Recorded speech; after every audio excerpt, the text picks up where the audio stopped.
Buen día, sí, buen día todavía.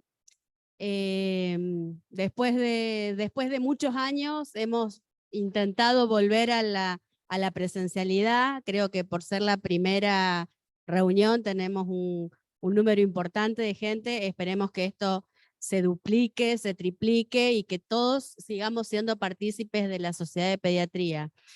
Que no sabemos si fue la pandemia, si todos estamos cansados, pero lo que vamos notando es que por ahí la falta de interés, la falta de participación, o sea, se va viendo en todos los aspectos. Así que, bueno, con este comienzo nos abrimos a decirles que están todos invitados a participar, que hay un montón de comités de los que pueden ser partícipes, hay comités que están en formación, y que, bueno, todos somos parte de esto y la Sociedad de Pediatría la hacemos entre todos. ¿Está? Yo voy a dejar acá a una persona que conoce muy bien a quien va a dar la primera charla, disertación. Para algunos no necesita tanta presentación porque la conocemos, pero bueno, como el público se renueva, claro, acá los dejo para que Vero presente a la disertante de hoy. Quiero hacerles una observación antes. Al final de la jornada, para aquel que todavía esté presente, va a haber un sorteo de tops que van a poder elegir entre dos temas, pero bueno, para eso hay que estar partícipe de la charla completa. Bueno, buenos días. Mi nombre es Verónica Sofici. Yo soy médica de planta de la División Neonatología de acá del Hospital de Niños. Y me tocó esta tarea de presentar a Nora, no sé por qué, creo que porque la conozco un poco. Eh, bueno, Nora Rasic es la primer disertante en este ciclo de charlas de jornadas de educación continua de la SAP. Nora fue y es mi referente en neonatología, no solo en mis comienzos, sino que aún me sigue acompañando, una persona muy importante, pero sobre todo también es muy importante a nivel personal porque es una gran e incondicional amiga. La doctora Rasic tiene una trayectoria amplia, no porque sea grande, sino porque ha trabajado muchísimo y sigue trabajando en esto de la pediatría y la neonatología. Es una persona con una gran capacidad, pero sobre todo un gran amor y una gran dedicación y un compromiso con nuestra niñez. Ha sido y es muy importante todo el compromiso también que tuvo con la Sociedad de Pediatría. Fue directora de la filial de la región litoral, fue presidenta de la SAP de la filial Santa Fe, fue jefa de la división neonatología, en la que trabajamos juntas. Así que verdaderamente es una persona muy importante para nuestro hospital, pero sobre todo para la pediatría. Hoy en este comienzo del ciclo va a hablar de las alertas en el recién nacido de alto riesgo en el consultorio. Es un tema muy importante no solo para nosotros los neonatólogos, sino fundamentalmente para el pediatra general, porque siempre hay como un poquitito de miedo con el neonato, que nos gustaría que lo pierdan. Y bueno, espero que aprovechen la charla y agradecerle a Nora la presencia.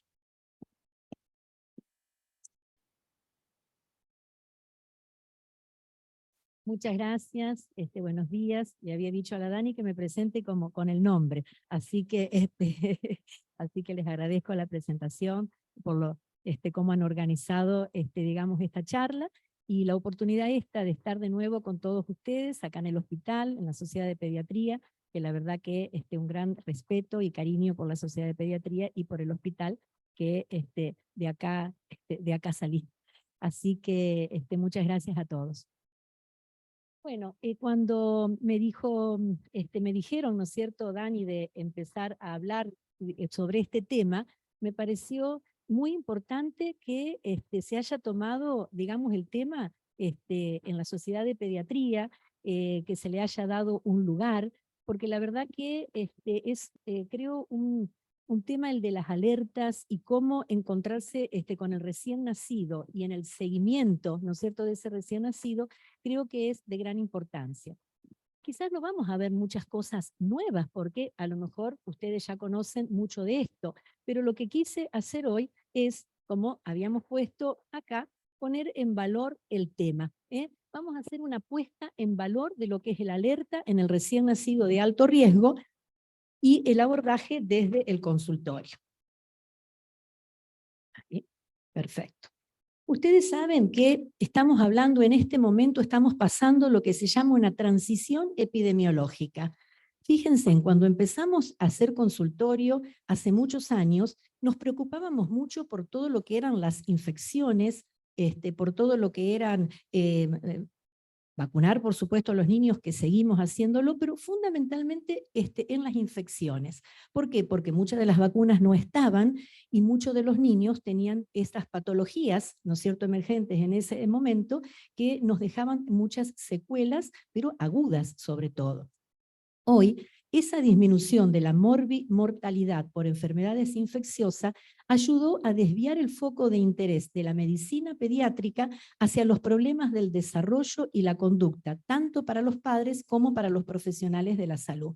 Y yo creo que ahí, si uno piensa ahora, los motivos de consulta en este momento, en el consultorio, el porcentaje mayor lo lleva justamente lo que es todo este seguimiento del niño, ¿no es cierto?, normal, y del niño de alto riesgo también.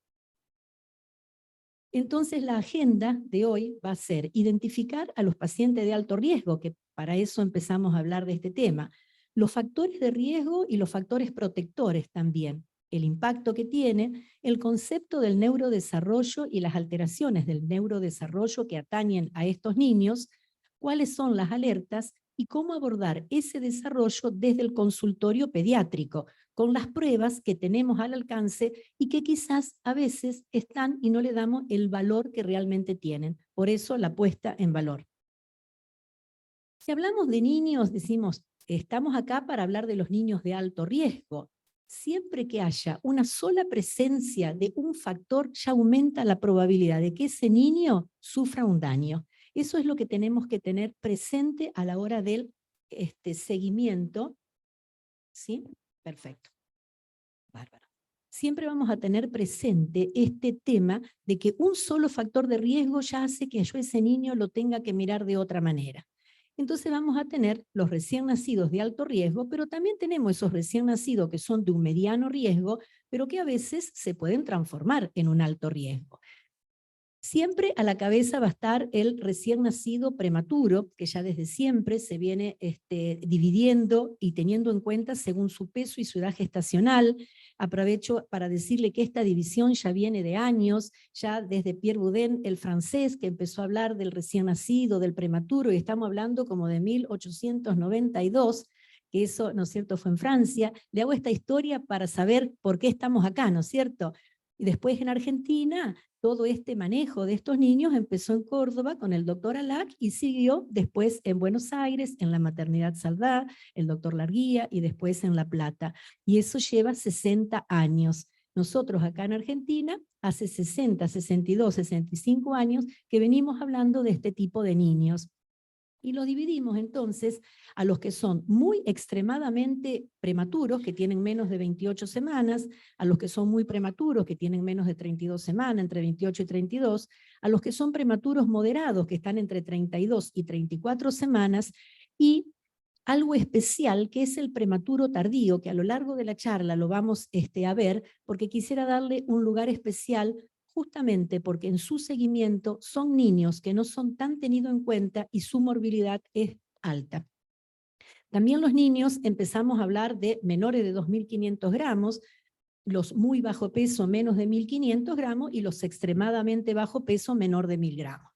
Acompañamos a estos niños de alto riesgo, los que son los niños con RCIU severo, los niños con cardiopatía congénita, que son niños de alto riesgo, los niños con malformaciones, ya sea malformaciones cardíacas, digestivas, las que van a ser quirúrgicas, renales, y también los niños sindrómicos. Todo ese grupo de niños entra, ¿no es cierto?, dentro de los niños a los que uno le quiere dar una atención especial. Y los de moderado riesgo, mediano riesgo, a veces se transforman en alto riesgo también. Ellos son prematuros también porque nacen, ¿no es cierto?, pequeños, pero tienen mamás a lo mejor que tuvieron hipotiroidismo, diabetes gestacional, alguna de las enfermedades TORCH, RCIU también no tan severo, niños que sufrieron asfixia, nacidos por cesárea, y después postnatal tenemos esos niños que vamos a hablar prematuros tardíos, hiperbilirrubinemia, hoy con mucho cuidado en los valores de bilirrubina, pero es un valor que se puede pasar desapercibido y traer lesión también. La sepsis, que por suerte cada vez son menos, los trastornos respiratorios.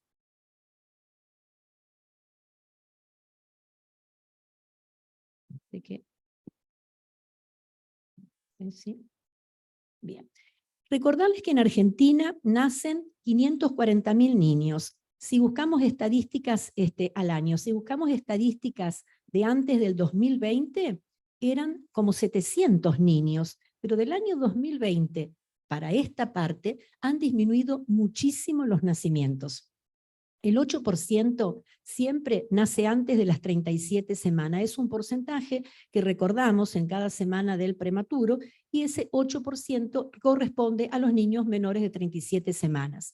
El 75% pesa al nacer menos de 2,5 kilos, y el 1,1% es menor de 1.500 gramos, es decir, que tienen bajo pesos. En la provincia de Santa Fe, en la provincia, nacen por año 40.300 niños, calculemos que el 8% también son prematuros, o sea que están dentro de estos grupos que vamos a manejar. Cuando hablamos de niños de riesgo, tenemos que saber si son niños de riesgo, cuál es el riesgo, ¿no es cierto? ¿Qué es el riesgo para un recién nacido? Dijimos recién, nacer prematuro, tener una diabetes materna, tener un retardo de crecimiento intrauterino o una malnutrición materna, hacen que esos factores sean factores de los que se llaman factores biológicos. Pero hay factores también que son factores psíquicos, y está el retardo mental, las enfermedades psiquiátricas, acompañando a los riesgos sociales, como es un bajo nivel socioeconómico, las necesidades básicas insatisfechas, la adicción a drogas y a alcohol, y las madres adolescentes también están dentro del riesgo social.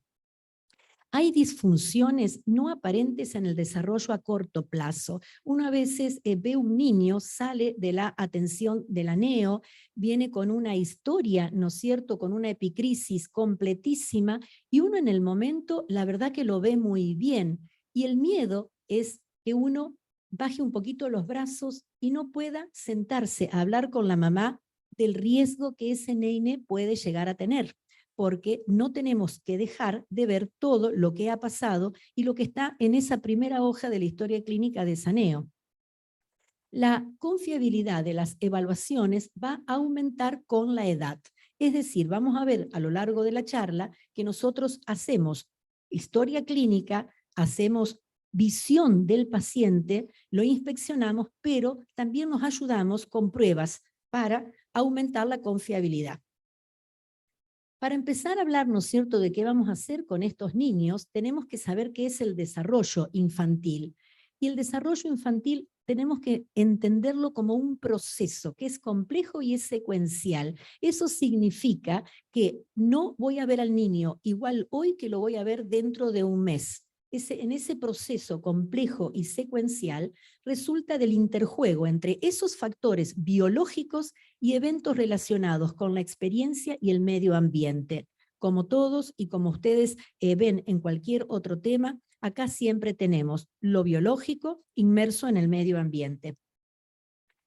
Neurodesarrollo, para hablarlo especialmente de lo que va a afectar a estos prematuros y niños de alto riesgo, es un proceso a través de los cuales se organiza en el tiempo el sistema nervioso, como un sistema de relación ya sea intra y extrauterino.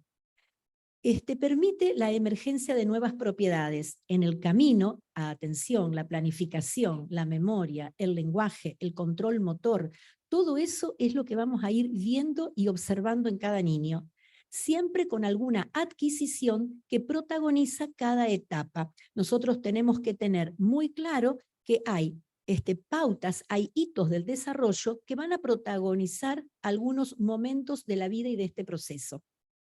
La perspectiva dinámica de la organización cerebral permite visualizar la interacción dada entre el niño y el medio ambiente. No nacemos con todas nuestras capacidades listas para ser utilizadas. Eso es un concepto que tenemos que tener, y a la hora también de, en la charla, cuando veamos el tema de entrevista con los papás, de la charla que tenemos con los padres. El cerebro, saben que lo vamos a ir manipulando, lo vamos a ir fortaleciendo en la vida extrauterina. Están ahí y progresivamente van manifestándose a medida que crece el sistema nervioso. El neurodesarrollo empieza en la concepción y no cesa hasta la muerte. Adquirir la madurez cerebral lleva toda la infancia y toda la adolescencia. El cerebro se está desarrollando hasta que el niño llega a su adolescencia, a los 18 y hasta los 20 años también. Si hay en el momento una alteración de ese neurodesarrollo, no se va a hacer evidente hasta que no se espere la aparición de la función a adquirir. Es decir, eso significa que no le podemos pedir al niño que nos demuestre algo que va a pasar si no está en ese proceso que está sucediendo. De modo que las carencias particulares en el neurodesarrollo se ponen de manifiesto a partir de determinadas edades, siendo muy difícil que uno pueda detectarlas con anterioridad. Es muy difícil que uno le pueda explicar a una mamá que el niño fue dado de alta de una NEO con todos los factores de riesgo que tenga, explicarle con seguridad el pronóstico del niño. Pero ya vamos a ver, digamos, qué dicen las estadísticas.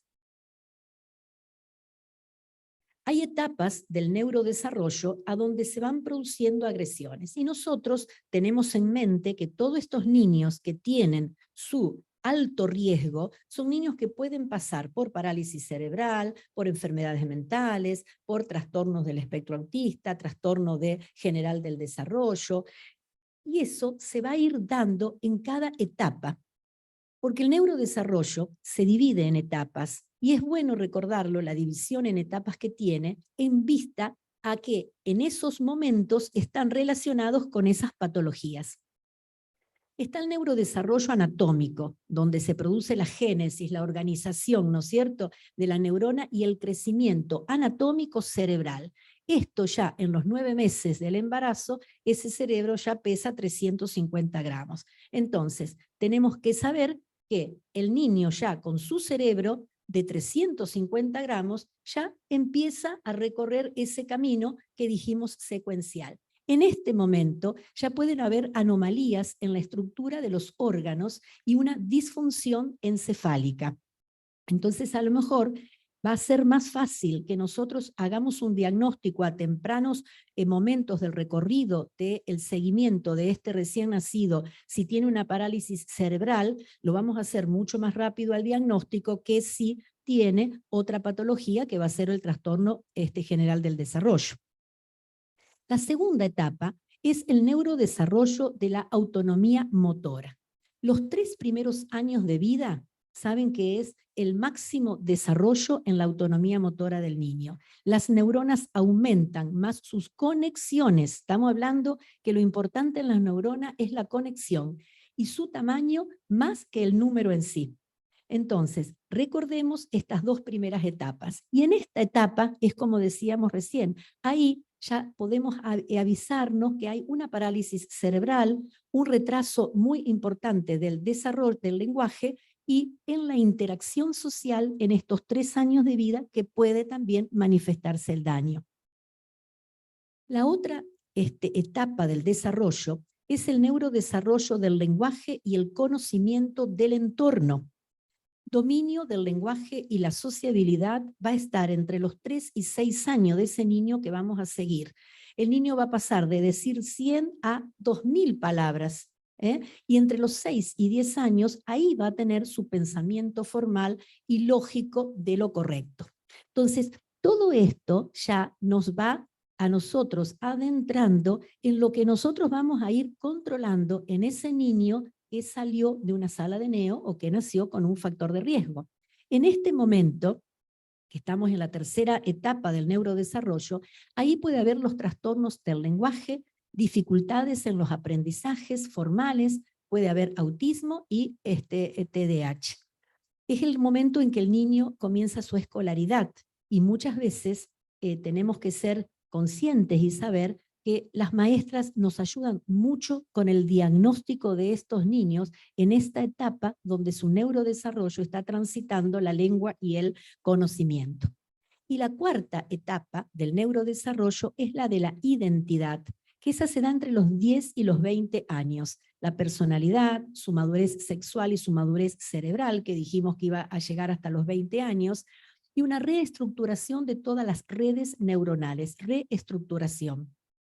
Hay cambios en la corteza prefrontal, por eso cuando se empieza a decir no tenés 2 dedos de frente, porque es ahí los chicos, viste que le decís no tenés 2 dedos de frente, es porque esta es la etapa de los 10 a los 20 años donde aparecen estos cambios en la corteza y la toma de decisiones.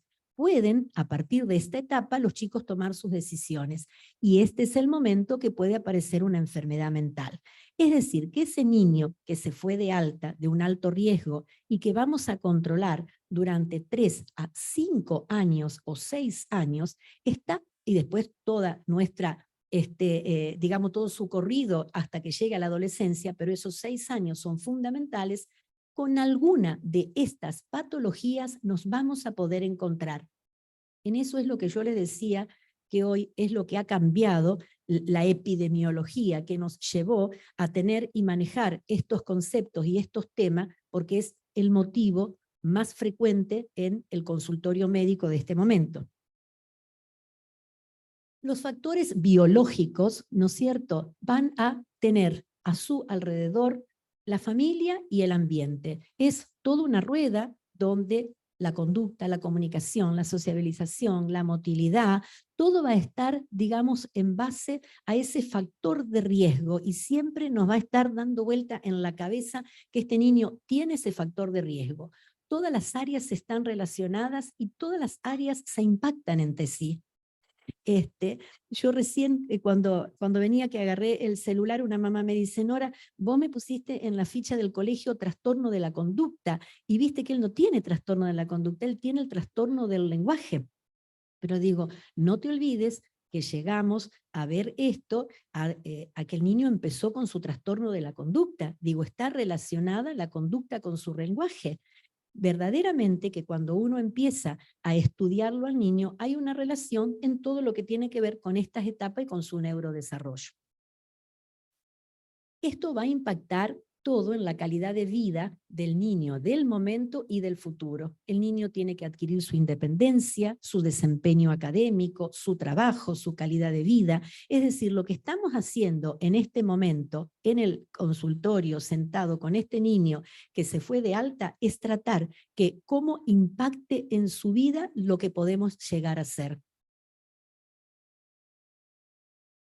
Impacta también en la vida familiar. Siempre estos niños, ustedes saben que tienen un gran impacto en la vida familiar, porque hay un estrés familiar que va asociado a nivel de la severidad que puede tener el niño, la conducta que tiene el niño, el momento en que se hace el diagnóstico, la identidad para la obtención de los recursos, la dificultad que tienen para la obtención de los recursos, el acceso a los servicios educativos, sanitarios, la preocupación por el futuro y todos los apoyos recibidos. Cuando nosotros le estamos hablando a la mamá, es probable que la mamá quiera pensar que ella tiene que vivir para siempre para poder cuidar al niño que está requiriendo de ella en este momento. Entonces nosotros tenemos que hacer todo lo posible para la independencia de estos niños. Los papás en ese momento tienen sus mecanismos de defensa que son los que tenemos que entender. Hay una desafectivación primero, una negación, hay temores al contacto, a infligirle un daño mayor, hay enojo, hay agresión, hay proyecciones que se van haciendo, idealizaciones y una sobreestimulación o una subestimulación y a veces una desalentación. Todo eso es lo que tenemos que conocer para comprender. En la vida postnatal, el desarrollo cerebral se produce de una manera no lineal. Es más relevante en los primeros años. Ustedes saben que los primeros años son los de los grandes cambios. Hay momentos claves en el desarrollo y por eso este seguimiento que hacemos es de niño hasta los 3 o 6 años. Y están las ventanas de las oportunidades, que quiero que es un término que lo tengamos, esto de ventana de la oportunidad, porque es la exposición temprana a experiencias fértiles que ejerce un efecto favorecedor sobre el neurodesarrollo. Uno nunca sabe el granito de arena que da en el momento de la ventana de oportunidades. Y esa ventana de oportunidades, por supuesto que se la dan los padres, se la da la familia, pero yo creo que el médico desde el consultorio también se lo da. Ustedes van a empezar a ver que a veces los pacientes vienen como con una devolución de lo que ustedes le habían pedido, como algo que es favorecedor, que es una buena experiencia fértil para ese niño, y realmente lo escuchó. Yo no siempre creo que me están escuchando, a veces me parece como que yo hablo y no me escucha el paciente, viste que vos decís, a veces cuando los hijos son chicos, no, me parece que no me está escuchando, pero saben que sí, a mí me llama mucho la atención cuando el paciente viene y hace esa devolución de lo que uno le había pedido, y que si eso es fértil, obviamente que mucho mejor. Entonces, los factores de riesgo están en relación con los factores protectores. Por suerte tenemos riesgo, pero tenemos factores protectores también. Y tenemos ahí la resiliencia, ¿no es cierto?, que es las características específicas del individuo que la posibilitan a sobreponerse a esas adversidades, que algunos pacientes los tienen más, otros pacientes los tienen menos, pero por suerte con esos factores protectores ayudamos también a esa resiliencia. Yo les marco por lo que vivo, digamos, lo que creo que cada uno ustedes desde el consultorio pueden ayudar.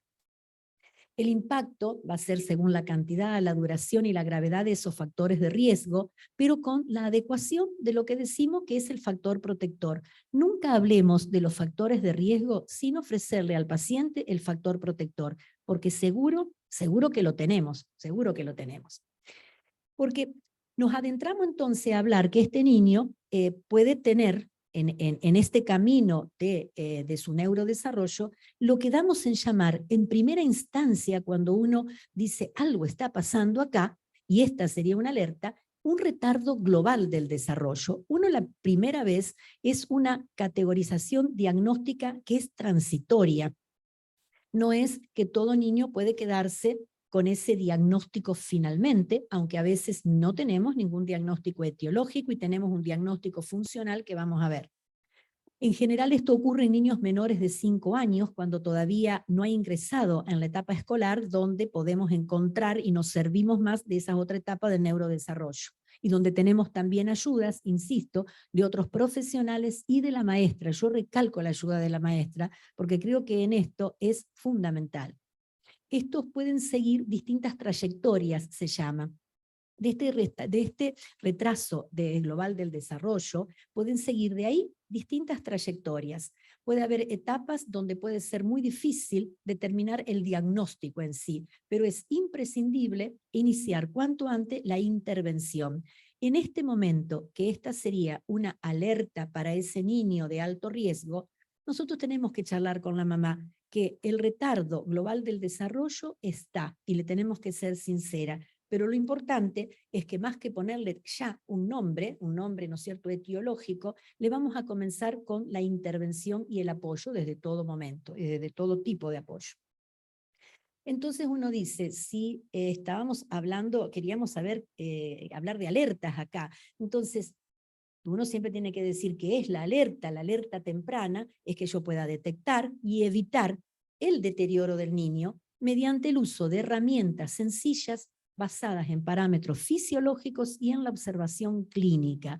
Todas las alertas que yo voy a tener en el consultorio, seguro que lo voy a hacer en primer lugar desde el punto de vista de la clínica, como siempre, porque es la sospecha. Consideraciones algunas de esta detección temprana. En la etapa preescolar, cuando no tenemos todavía la ayuda de la maestra, los síntomas y signos de los problemas del desarrollo en realidad ya están. Es muy prematuro si uno empieza a preocuparse acá. No es prematuro que uno empiece a preocuparse. Lo que está pasando es que a veces nos estamos preocupando, pero no podemos darle un cierre. Entonces, los que más nos ponemos intranquilos, más que los padres, probablemente seamos los pediatras. Los signos inespecíficos que son de alerta va a ser que un niño tenga hipotonía, que tenga un trastorno en su regulación, o que tenga una dificultad en su alimentación, que está dentro del trastorno de la regulación. Uno vieron que a veces dice, este niño está desregulado, se mueve para todos lados, no tiene una línea media, el niño está sumamente inquieto, ¿no es cierto? Esos son los primeros alertas. Ese niño, ¿no es cierto?, que sabemos que viene de unos factores de riesgo, por supuesto que tendremos que hacer los diagnósticos diferenciales con las otras patologías, como puede ser un dolor abdominal, ¿no es cierto?, que puede ser una alergia a la leche de vaca, que puede comenzar con sus dolores cólicos y parece que el niño estuviera desregulado. Pero si tenemos el factor de riesgo, apuntemos a la sospecha. La primera evidencia es este retraso del desarrollo y este retraso del lenguaje. Para poder seguir en esta alerta y ver qué conducta voy a tomar en el consultorio, yo tengo que pasar por la etapa de vigilancia. Yo tengo que tomarme un tiempo de vigilar al paciente.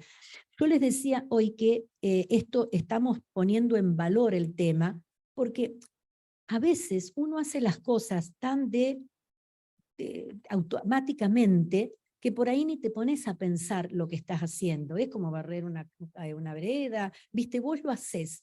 Y a veces pasa que estamos atendiendo al niño y no nos estamos dando cuenta que estamos frente a lo que tenemos que hacer de alerta, que tenemos que vigilarlo. Así que vigilancia, para que nos quedemos tranquilos, es un proceso continuo, monitoreo del desarrollo del niño, tiene lugar durante las entrevistas pediátricas de todo el control de salud. Ahí estamos vigilando al paciente. La entrevista pediátrica es de suma importancia. La vigilancia de ese desarrollo se debe incorporar en cada visita de control, en todas las visitas de control. Cualquier preocupación que surge de esa se debe considerar inmediatamente aplicando una prueba de pesquisa. Es decir, yo me alerto de algo, lo vigilo, tomo un tiempo de vigilancia para poder tomar una conducta, ¿no es cierto?, para poder actuar. Y antes de tomar la decisión de actuar, tengo que pesquisar qué está pasando acá. Por eso pesquisar algo, que tengo que hacerlo, es un procedimiento que está utilizado para identificar esos niños que necesitan de un estudio o de una evaluación más profunda. Es decir, yo ya sé que el niño tenía factores de riesgo, ya estoy delante de él, ya me estoy dando cuenta por la entrevista que los papás pueden estar preocupados también, y en realidad uno lo ve y también está preocupado. Algo tenemos que hacer para cambiar esto. ¿Y cómo vamos a vigilar estos hitos madurativos? Tenemos que tener en cuenta esas banderas rojas que se llaman, que muchas veces los neurólogos llaman la bandera roja. Son esos límites superiores de esos hitos del desarrollo. Es decir, estoy y no estoy con el hito adquirido. Los hitos del desarrollo, entonces es importante que los conozcamos, toda su secuencia, porque nos va a permitir describir el patrón del desarrollo de este paciente. O sea, tenemos que seguir toda una secuencia, y se llama así, el desarrollo es secuencial. Yo no veo al niño hoy como una foto sola, yo lo veo en la secuencia. El neurodesarrollo en los niños es secuencial. Y tenemos que saber, y esto es solo para dejarlo porque es algo que ustedes ya saben, que los hitos del desarrollo, ¿no es cierto?, tienen el desarrollo motor, el desarrollo cognitivo, el desarrollo del lenguaje y el desarrollo social. Y en cada momento, ¿no es cierto?, tiene que adquirir determinada pauta, tiene que adquirir esa madurez. Entonces, esto lo tenemos que tener siempre presente, no importa si lo tenemos de machete, porque como para decir siempre, desarrollo motor, cognitivo, lenguaje, social, son los 4 puntos que tenemos que estar siempre presentes en el consultorio. Y todo el lenguaje, porque en este momento que ustedes lo estarán viviendo también en el consultorio, que los niños parece que hablan cada vez más tarde, ¿no es cierto? Entonces es bueno no perdernos de vista qué es lo normal, y esto entonces está el lenguaje que va a ser receptivo y va a ser expresivo. Eso es a modo de recordar. Entonces, ¿por qué uno debería usar en este camino que estamos controlando a este niño de alto riesgo una pesquisa? Porque yo tengo que tener alguna seguridad más. Se sabe que las impresiones subjetivas de los profesionales sobre el desarrollo del niño pueden ser incorrectas. No deberíamos confiarnos solo con nuestra impresión, como con nada, ¿no es cierto? Una cosa es esa impresión a primera vista y otra cosa es que pesquisemos con una prueba que ya están validadas para hacer un diagnóstico correcto. Las preocupaciones de los padres, ¿sabe que mejoran la precisión de este diagnóstico que vamos a ver? Las opiniones de los maestros es de gran información. La impresión subjetiva del médico diagnosticaría un 45 o 55% de los niños con trastorno del desarrollo en la etapa preescolar.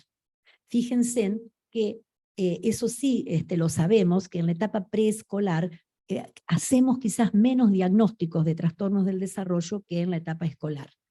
Las preocupaciones de los padres nos aumentan mucho esa posibilidad de llegar al diagnóstico a un 74-79%.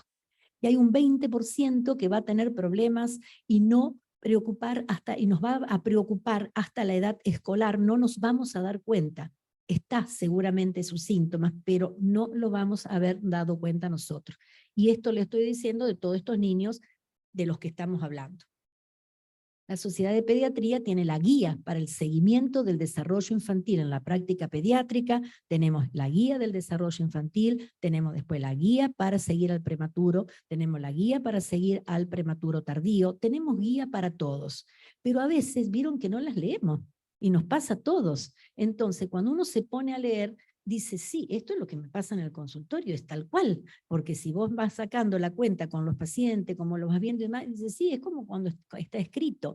Es decir, que lo que está pasando al que escribió la guía y lo que nos está pasando a cada uno en el consultorio en porcentajes es muy probable que sea lo mismo.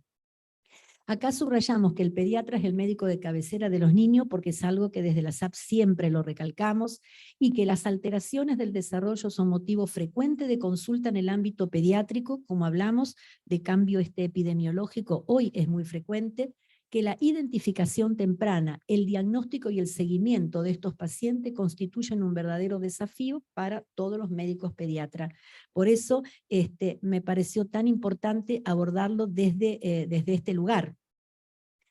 La ciencia básica de la pediatría, en todos los temas nos toca hablar de la parte biológica, de la parte de la ecología, de la salud y el desarrollo, la ciencia en el curso de la vida, la epigenética, la neurociencia, es decir, acá estamos en esta ciencia de la pediatría abarcando todos los temas y el niño está viviendo en todo este macrosistema donde el niño va a adquirir su temperamento, una habilidad del desarrollo, va a tener fortaleza, va a tener habilidades de afrontamiento, va a tener debilidades. En el exosistema está incluida su familia extendida, el servicio de salud, el lugar de trabajo de los padres, la comunidad. Cada una de estas cosas tiene valor en la impronta que deja en el niño. El microsistema, que va a ser característico de cada integrante de la familia, cuidadora, otros integrantes, interacciones con los cuidadores principales y a la alimentación, el confort del cuidado, todo tiene, el jardín, por supuesto, la escuela, todo tiene que ver. Y el macrosistema, que es la cultura, la costumbre, la política. El niño está inmerso en todo esto. No podemos no tener todo esto en cuenta cuando lo evaluamos. Realmente lo tenemos que tener.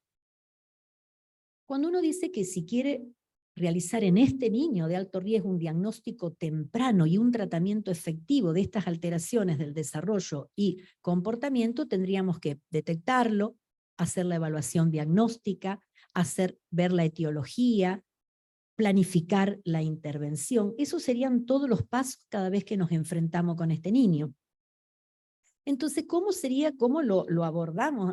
¿Cómo vamos a hacer el abordaje desde el consultorio? Vamos a tener que plantear este asunto y tratar sobre él, ¿no es cierto? Investigar sobre este tema y estudiar el tema si no lo teníamos, ¿no es cierto?, claro. Y acá donde le tenemos que explicar a los padres con términos claros y con sinceridad, sin que sea cruel, qué es lo que nosotros estamos sospechando, alertando, vigilando. Es decir, tenemos que ser sinceros con los papás, no ser alarmante, pero no generar falsas esperanzas. Yo creo que todos queremos en el fondo una esperanza dar, porque eso, ¿no es cierto?, es medio del pediatra. Bueno, pero no va a ser para tanto, pero va a ser más chiquito, todo va a ser menos. Y me acuerdo yo que cuando ingresé a la residencia, una residente, Martita de Martini, me vino a tirar del, no sé si Marcelo te acuerdas, del guardapolvo, porque yo a un papá que estábamos examinando le dije que había hecho un parito, porque me daba no sé qué decirle un paro. Entonces yo le dije, hizo un parito, y pasó Martita de Martini, me agarró el delantal y me lo tiró, viste, como diciendo, viste, no, y estaba correcto ella lo que estaba haciendo. Me estaba diciendo, claro, no le puedo decir que hizo un parito, tengo que explicarle lo que había sucedido en la exsanguino. Entonces, yo tengo esa idea de que a todos nos puede pasar de que uno quiere minimizar las cosas y no alarmar, pero con los años uno aprende que tiene que ser como justo, claro, conciso, y darle la claridad como es, ¿no es cierto? No nos queda otra. Entender cómo se siente la familia, por supuesto tener esa empatía, contener nuestras propias emociones, porque nosotros también nos emocionamos con los chicos, dar estabilidad emocional nosotros al paciente, y el lenguaje corporal también lo es todo, ser pacientes sin dejar que nos abusen de nosotros. Pero yo creo que en cada entrevista uno va logrando, ¿no es cierto?, acercarse más a la familia y entendemos de esa alerta que le estamos hablando.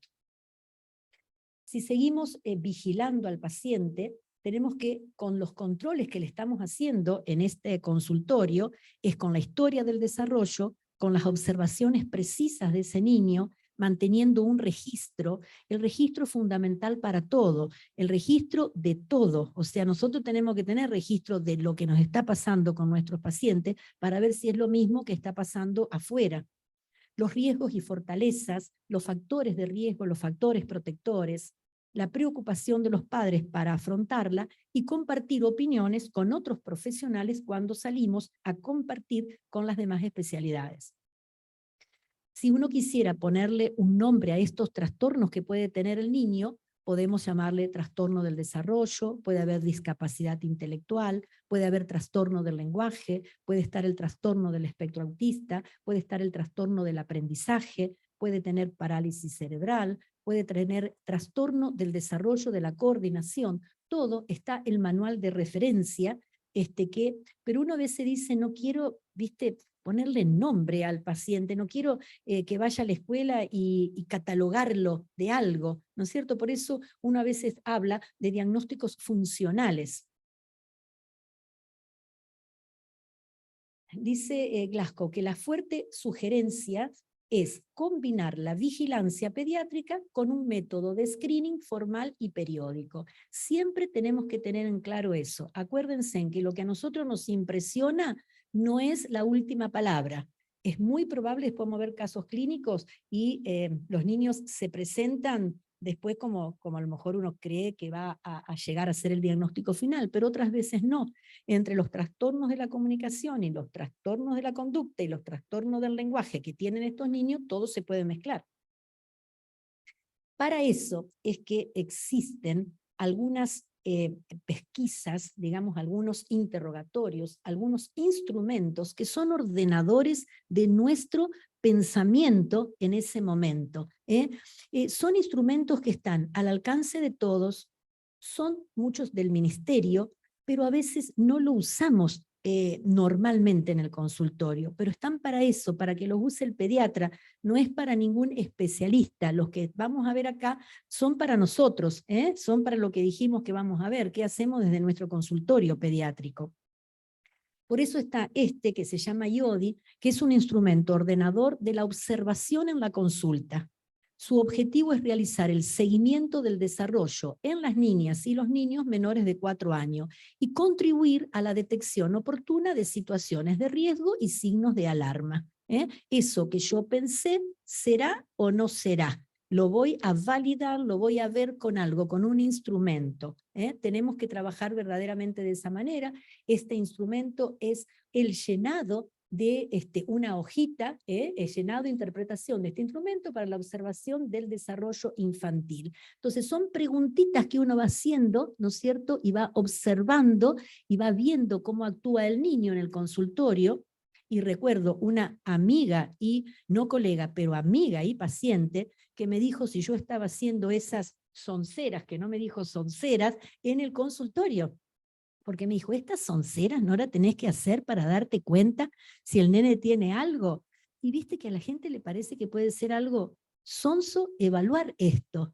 Por eso dijimos, vamos a ponerlo en valor, no es algo sonso. Es una amiga a la que quiero, ¿no es cierto? Pero me dijo eso. Y yo cuando me dijo eso pensé, digo, bueno, por lo menos mira cómo ella está viendo que uno está en lo que uno se preocupa.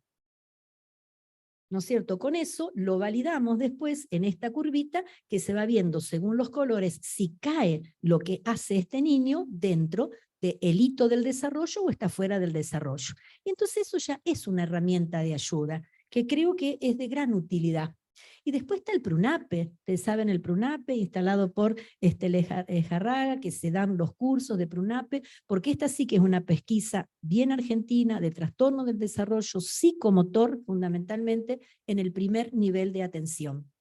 Entonces, tanto se puede hacer para niños de bajo riesgo como para niños de alto riesgo. No nos lleva mucho hacerlo, pero bueno, a veces es... a veces uno dice 15, 20, 30 minutos, pero hay que tenerlo en el consultorio también con cada niño. Por eso yo creo que cuando hablamos mucho porque ahora uno dice todo esto y por la cabeza de nosotros también pasa a los que hacemos consultorio y decimos, bueno, ¿en cuánto tiempo tenemos que ver un niño para poder hacer todo esto? Pero ¿saben qué? Debería ser así. ¿Viste? Nos fue llevando todo a que no, entonces ahora pasa el otro, y 5 minutos, y 10 minutos, y 15 minutos, y viste, todos vamos para allá, vamos para allá, vamos para allá, también vamos para allá. Pero la verdad que lo que tenemos que hacer es esto en el consultorio, porque si no hacemos esto, ¿qué hacemos? Las madres están esperando nuestra opinión de que nosotros le digamos a ese niño de alto riesgo cómo va a ser su futuro, y que a veces no importa tanto su futuro, sino lo que dijimos, esta ventana de oportunidad, que nosotros los pediatras no dejemos pasar la ventana de oportunidad para los niños. En realidad de eso se trata. Aquí el comité de la Sociedad Argentina de Pediatría de Crecimiento y Desarrollo, en esa guía sostiene que estos niños tenemos que evaluarlo a los 18 y a los 36 meses en los niños que son de bajo riesgo, y una vez por año, antes de los 6 años, a todo niño de alto riesgo, porque cuando empezamos a hablar dijimos que estos niños le íbamos a seguir 3 años, 6 años. Lo vamos a seguir hasta los 18 seguro, pero en estos 6 años no se nos debería en lo posible pasar estas oportunidades para el niño. Y en cualquier niño cuando uno, por supuesto, tenga un signo de alarma, porque esto se suma, digamos, a todo lo que estamos viendo. Otro es otra cuestionario, es el ASQ3, que también es un cuestionario, ahí es un cuestionario que está a los 22 meses, pero se hace todos los meses. Uno podría imprimirlo, tenerlo en el consultorio, ver la hojita que corresponde a 1 mes, 2 meses, 3 meses, 4 meses, y ver si esto que tiene que ver con lo motor fino, la comunicación y la resolución de problemas, este niño las cumple o no. Porque acordémonos que a veces nos damos cuenta de una, por supuesto, pero a veces cuando están las alarmas, las alertas, es más difícil. Es otra posibilidad que tenemos. Decíamos que desde el Comité de la Sociedad de Pediatría, el consejo es justamente que la visita de los 18 meses sea un poco más ampliada. Yo creo que es verdad que esa visita es un poco medio que va a englobar un montón de aspectos en el desarrollo y el crecimiento del niño. Los 18 meses es un momento clave para el niño. Acá la mamá seguro que viene y nos consulta sobre la conducta, la alimentación, el sueño. Imagínense estos niños de alto riesgo, en este momento de los 18 meses es muy probable que estén desorganizados, y ese para nosotros es una alerta también. Acá tenemos las herramientas de pesquisa, que es de desarrollo, de salud. Tenemos que ver la salud mental de los cuidadores, porque no es un dato menor que la salud de los cuidadores debe ser chequeada. Debe ser chequeada, porque a veces hay familiares que al no aceptar, ¿no es cierto?, el alto riesgo del niño, son a veces un poco agresivos, ocultan lo que está pasando y los niños quedan al cuidado de esos cuidadores. Entonces, tenemos que hacer en este punto la promoción de la lectoescritura temprana, la información sobre los recursos de la comunidad. Por eso es que también de la SAP se ha hecho promoción de la lectoescritura y uno dice, ¿es una sociedad científica o un pediatra que tiene que hacer esto? Y sí, sí es el que está sabiendo del neurodesarrollo. ¿Cómo no lo va a hacer? Y bueno, y siempre la epigenética, vieron que está en todo, la epigenética y el neurodesarrollo también está, es la que regula la expresión de los genes, va a modificar sus histonas y se transmiten a las siguientes generaciones.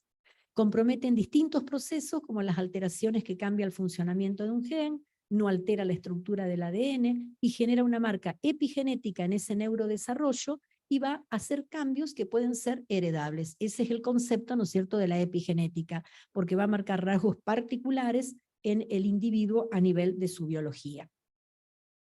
Recordemos los factores protectores.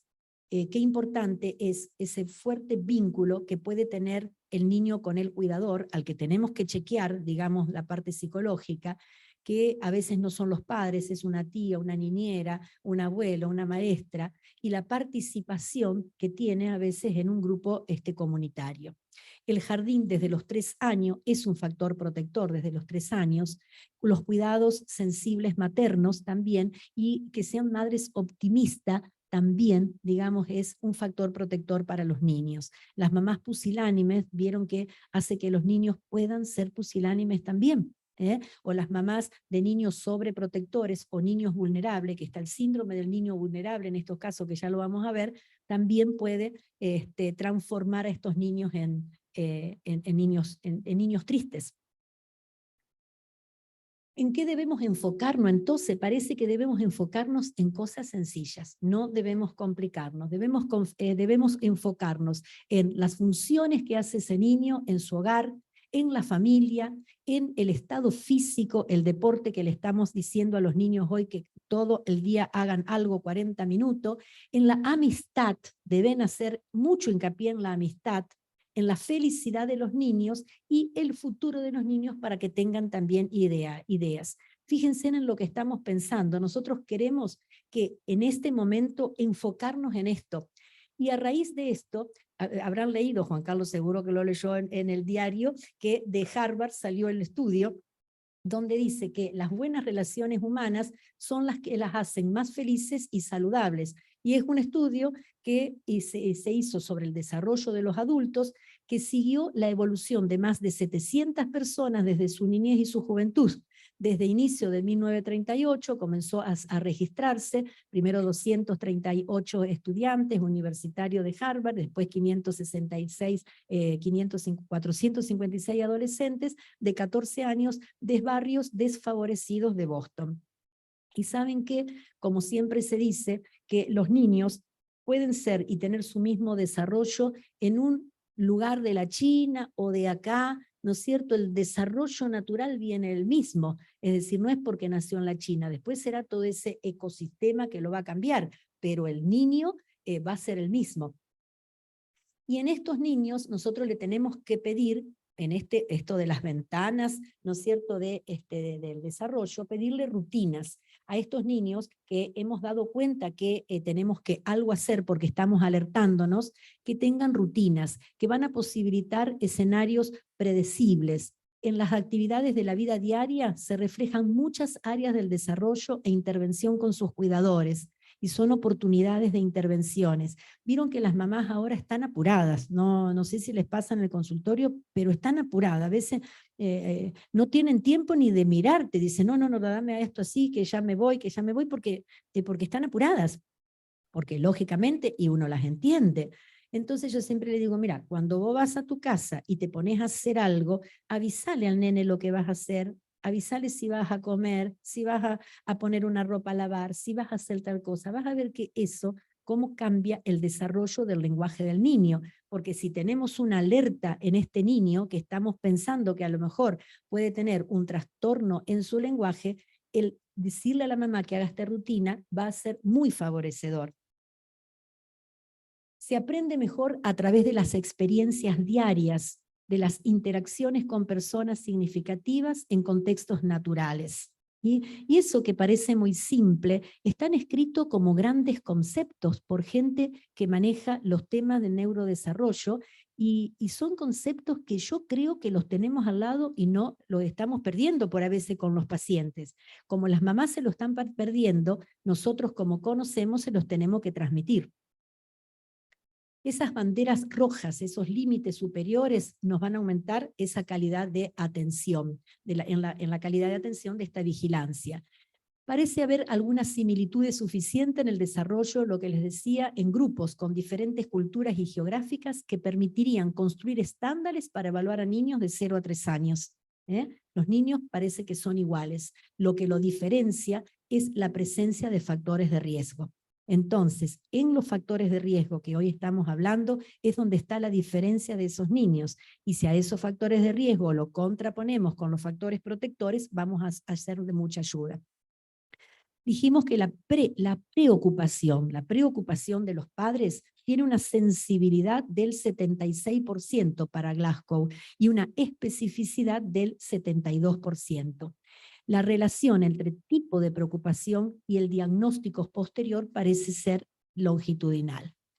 Entonces, es muy importante preguntar si tienen preocupaciones sobre su desarrollo a los papás. Muchos padres tienen temor de expresarlas o no confían en las observaciones que ellos hicieron. Bueno, volvemos a decir que en la pesquisa también la Sociedad de Pediatría aconseja los 18 y 36 meses o antes del año de vida hacer pesquisas. Y tenemos pesquisas de métodos más específicos, como existe el que se llama CAT-CLAM, que es una evaluación también del desarrollo de 1 a 36 meses, se hace con juguetitos, con cosas que una vez en el consultorio tiene, porque de estos, yo por ejemplo tengo así para jugar en el consultorio, uno los puede aprovechar a hacer la vigilancia. Es un equipamiento mínimo, es una infraestructura no compleja, se solicita al niño que realice una serie de ejercicios que ya están pauteados y se puntúa de acuerdo a si cumple o no con las actividades esperadas para su edad. Entonces hacemos una puntuación y la podemos hacer nosotros. Esto nosotros todo lo tenemos que hacer antes de hacer una derivación al niño cuando ya tenemos una alerta, pero tenemos una alerta, una vigilancia y una pesquisa hecha. No estaría bien mandar al niño, bueno, hay este trastorno que lo vea que lo vea ahora el neurólogo, el fisiatra, el fonoaudiólogo. Me parece que uno tiene que encarar hacia dónde, no perdernos nosotros, bueno, anda mamá y perdernos, o sea, organizarle el camino. Que se llama CAT-CLAM. El CAT es la capacidad de resolución de problemas que son visomotores, evalúa todo lo que es motor y de coordinación, y la parte de CLAM valora el desarrollo del lenguaje receptivo, expresivo, por medio de una entrevista y cuestionario a los padres y por la valoración directa del niño.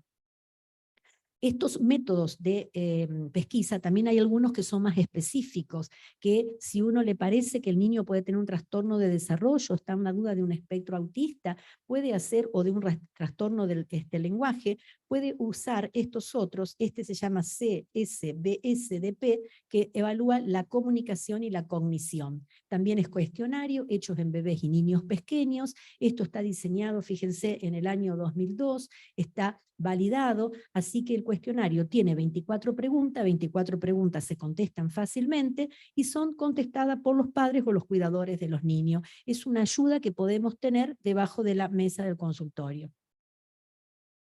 También está este otro, que sí lo deben conocer, porque en la Facultad de Medicina se han hecho trabajo, el que se llama MCHAT, que evalúa con 20 preguntas sobre el comportamiento del niño de 18 a 30 meses, está visto también en la comunicación y en la cognición, y ayuda mucho cuando queremos hacer un diagnóstico, una sospecha de niño con trastorno del espectro autista.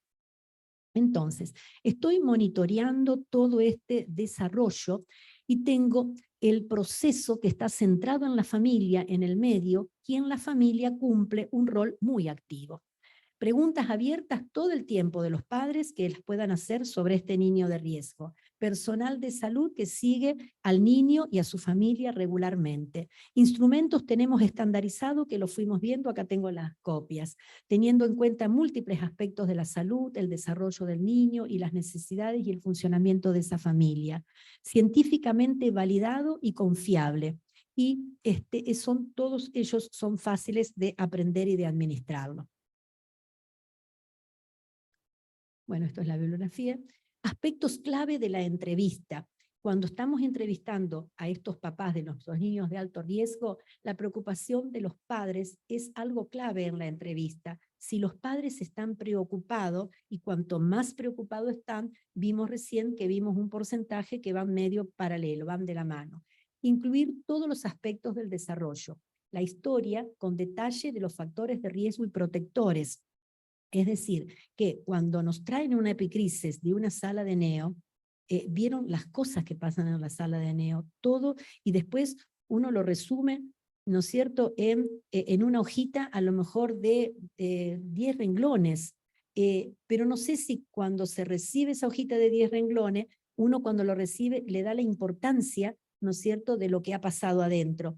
Entonces, eso tenemos que realmente valorarlo.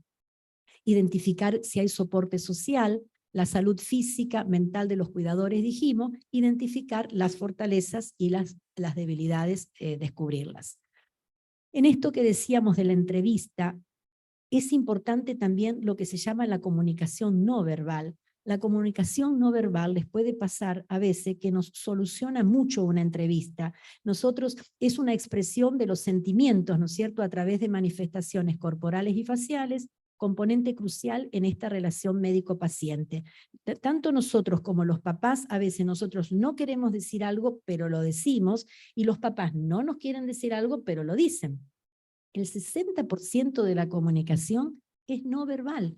O sea, nosotros hablando, un 40% nos estamos comunicando, pero con todo lo demás, con todo cómo nos estamos sentando, cómo fruncimos la boca, cómo fruncimos la ceja, qué decimos cuando se habla de algo, cómo nos sentamos, la cercanía que tenemos, todo eso que es el lenguaje, la comunicación no verbal, tiene importancia en la entrevista con los pacientes.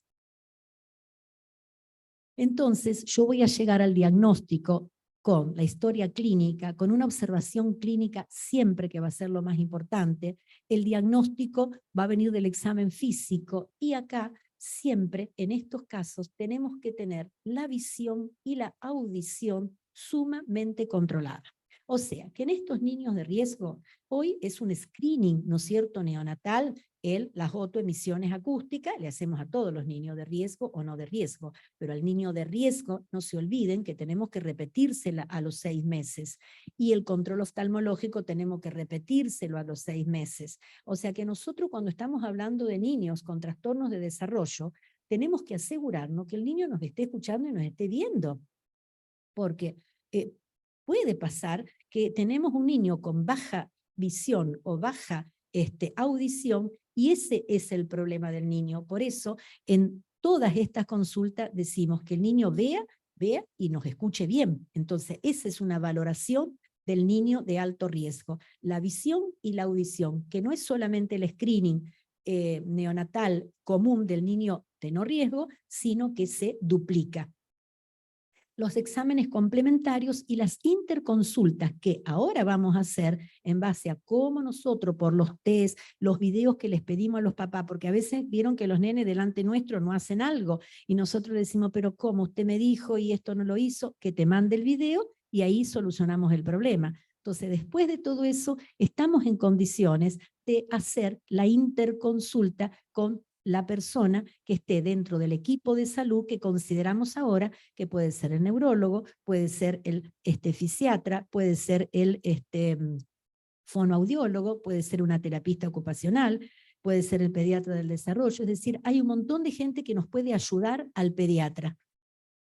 ¿Qué podemos entonces hacer? Le preguntamos a los padres si hay algo que les preocupa.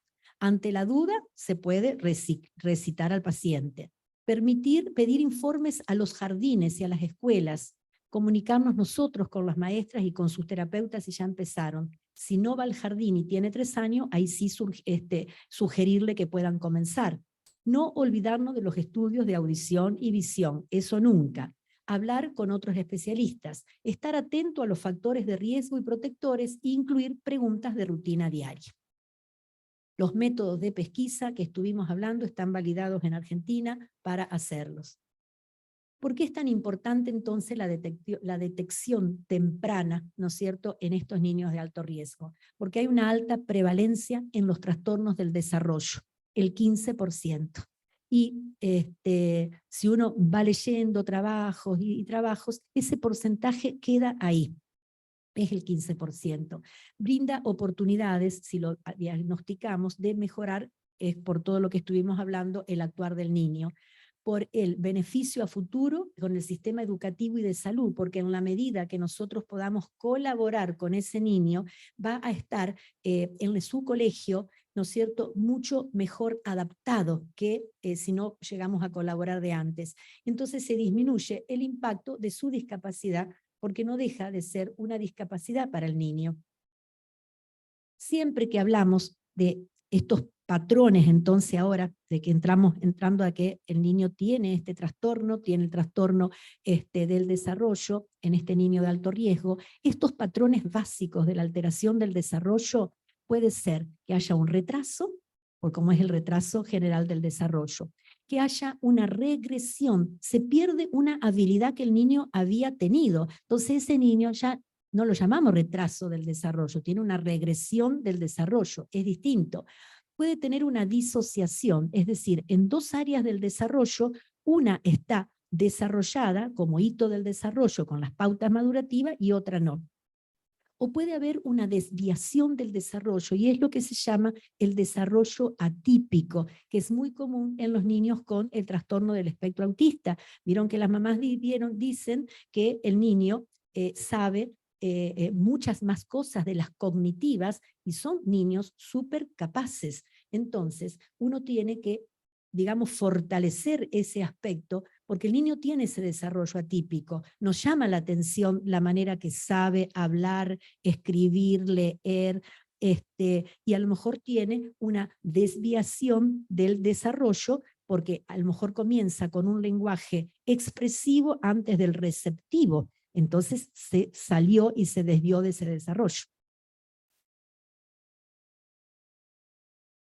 Estos trastornos del desarrollo dijimos que lo consideramos en un continuo. Son trastornos del desarrollo que van desde el compromiso leve de las habilidades que vimos hasta cuadros más severos, que se denominan discapacidades del desarrollo. Y en esas discapacidades del desarrollo, que son un grupo más diverso de limitaciones físicas, cognitivas, psicológicas, sensoriales y del lenguaje, que comienzan en cualquier momento desde el comienzo de la vida hasta los 18 años. Son los niños que dijimos con parálisis cerebral o con retardo mental, con un trastorno del lenguaje más severo, con trastorno del aprendizaje o un trastorno más severo del espectro autista. Estos niños también, dentro de los altos riesgos, pueden ser niños con necesidades especiales de salud. Presentan un riesgo o una condición crónica, física del desarrollo, conductual o emocional a veces, y que también requieren los servicios de salud y están relacionados a un tipo o cantidad mayor de lo que requieren los niños en general. Es decir, están ahí, esos borderline. Entonces nosotros tenemos dificultad a veces en el diagnóstico de los trastornos del desarrollo, porque nosotros desde la pediatría, y cuando hablábamos de la parte infectológica y que ha cambiado esto, siempre tenemos un cultivo para hacer, un marcador para hacer. Acá hay ausencia de marcadores biológicos. No hay, solamente hay algunos pesquisas, pero no hay un examen complementario que me pueda dar un diagnóstico etiológico, ¿no es cierto? Hay variaciones extremas de todo el cuadro clínico. Entonces, los diagnósticos, si yo los quisiera hacer, son diagnósticos que en definitiva es muy bueno pensar que uno puede hacer el diagnóstico funcional. Es un perfil descriptivo del paciente, es este nene tiene esta descripción, esta es su diagnóstico, tiene fortalezas y tiene sus debilidades que nos permite, ¿no es cierto?, delinear una estrategia de tratamiento. Muchas veces nosotros tenemos que decir que con tal niño hacemos el diagnóstico funcional. El categórico es el que damos en ese manual de clasificación que a veces es tan así tan duro, tan rígido que no nos encaja a todos los niños. Y el etiológico, bueno, tenemos de ese factor de riesgo como es el prematuro, que en un 80% lo podemos hacer, o la perinatal el 10%, postnatal es 10%, pero muchas veces nos queda desconocido, porque se obtiene solo un 50% de niños con retrasos globales y 5% de niños con retrasos del lenguaje que podemos hacer el diagnóstico etiológico. Entonces, estos niños de alto riesgo tienen una prevalencia en el trastorno del desarrollo, que es 16,5%, trastorno del aprendizaje 5%, déficit de atención 5%, trastorno del lenguaje, retardo mental, sordera, parálisis cerebral, síndrome de Down o autismo. Todos estos diagnósticos salen de estos niños, en los que fuimos haciéndole estas pesquisas. El pediatra es el que mejor posicionado está para observar la conducta del niño en el contexto de su familia, poniendo énfasis en la prevención y el diagnóstico temprano.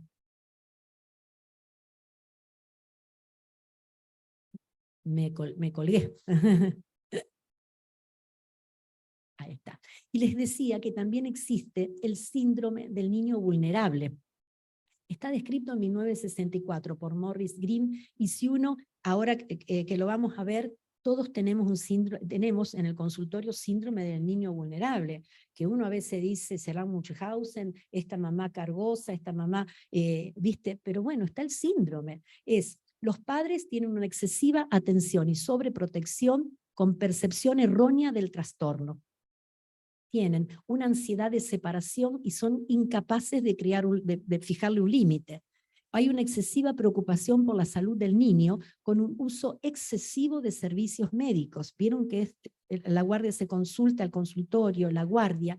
Todo eso hace que los niños tengan un trastorno del sueño, problemas en la escuela, problemas de disciplina y de conducta, que a veces el niño, digamos que se consulta por esto, pero en realidad el problema son los papás, ¿no es cierto? Y hay un maltrato físico a su progenitor. Estos niños maltratan a las mamás. A mí me ha pasado salir del consultorio y cuando me di vuelta, los nenes morder a la mamá. Morderla, no al niño que muerde por su hito del desarrollo, sino con 6, 7 años, morderla. Y la mamá no decir nada. Y hay una excesiva preocupación del cuerpo del niño también. La función del médico en este síndrome del niño vulnerable es estudiar minuciosamente las evaluaciones diagnósticas del paciente para uno no equivocarse, que no estemos nosotros menospreciando el diagnóstico, y asegurarse de que estos y sus familias interpreten correctamente los resultados de lo que uno les quiere transmitir. Y otro, secundariamente, reconocimiento de las percepciones erróneas de los padres, identificando a las familias en riesgo e intervenir para prevenir las conductas, ¿no es cierto?, de mal comportamiento en el niño, que el niño realmente pueda morder a sus padres. Bien, entonces, ese niño también lo tenemos que considerar, porque son niños que sus papás están viendo más gravedad de la que hay. Pero bueno, tenemos que nosotros tener el diagnóstico con certeza, aunque sea el diagnóstico funcional. Si nosotros seguimos al prematuro, especialmente dentro de los niños de alto riesgo, porque dijimos que era el porcentaje que se lleva más casos, hasta los 2 años, seguro que vamos a hacer el control de su crecimiento, peso, talla y perímetro cefálico, ¿no es cierto? Eso, de lo que más nos va a llamar la atención seguramente en estos niños es el perímetro cefálico, que si bien siempre tenemos que acordarnos de medir el perímetro cefálico de los papás, sabemos que si se trata de niño prematuro y de alto riesgo, es probable que esto sea real del niño. Su desarrollo motor, porque puede aparecer la hipertonía transitoria y un trastorno y un retraso en sus habilidades. El prematuro puede transitoriamente tener esa hipertonía, que es una alerta temprana, pero que podemos manejarla fácilmente con un apoyo de kinesiología. Y después, ¿qué pasó? Y después parece que se solucionó y este niño no cayó dentro del otro 50% que a lo mejor tienen otro trastorno del desarrollo. El desarrollo psíquico, las alteraciones del lenguaje, del comportamiento, de la hiperactividad, el déficit de atención y los problemas de aprendizaje también se dan dentro de estos 2 años de vida. La visión, como dijimos, es de gran importancia ver si no tienen un estrabismo, la ambliopía, la miopía y astigmatismo, que es lo que más se puede dar, por eso el chequeo que se hizo al nacer y que repetimos a los 6 meses, y la audición, ¿no es cierto?, que podemos tener cada 50 niños prematuros tienen una incapacidad total o parcial para escuchar. O sea, es mucho. Y a veces no nos damos cuenta en las primeras veces porque se pasó la pesquisa, digamos, no la del recién nacido, sino después a los 6 meses o a los 12 meses, y tenemos a lo mejor un niño en la escuela que tiene la pérdida de la audición. Además, puede tener infecciones respiratorias, apneas, asfixia, ¿no es cierto? Su sistema inmune más incompetente, puede tener reflujo y desnutrición. Todo eso es lo que más nos va a llamar la atención dentro de esos 2 primeros años, que es lo que quizás más nos vamos dando cuenta.